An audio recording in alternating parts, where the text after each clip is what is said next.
Mastan hotel है ते इत्थे जनाब रश तुसीं चेक करो।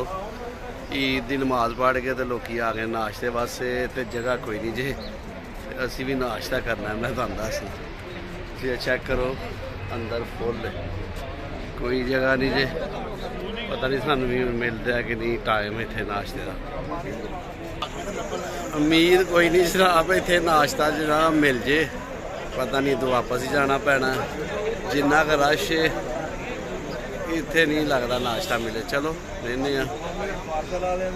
पार्सल वाले की भी लाइन है जनाब देखो। हाँ क्या जी डाइनिंग तो नहीं हो सकती तो पार्सल लाइए लेकिन पार्सल वाले की लाइन वेखो तुसी जनाब। ए पार्सल लैन वाले की लाइन है तो कोई उम्मीद नहीं जनाब इत्थों सानू नाश्ता अज मिले। वेखो पता नहीं हुण इत्थों का नाश्ता तो साढ़े नसीब चो है तो मिल जाएगा लेकिन उम्मीद कोई नहीं सानू।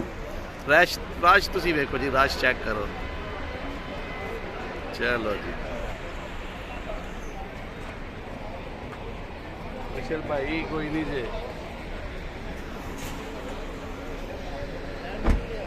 माशाल्लाह लिया लैंच तक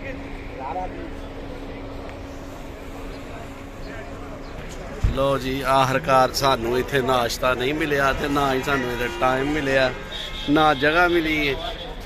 तुसीं वेखो हर तरफ तुहानू आम ही आम नज़र आएगी तो लिहाजा हुण असीं किसी होर होटल ते जा रहे हैं।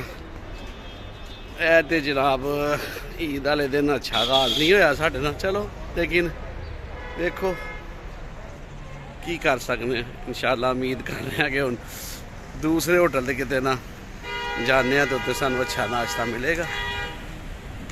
चलो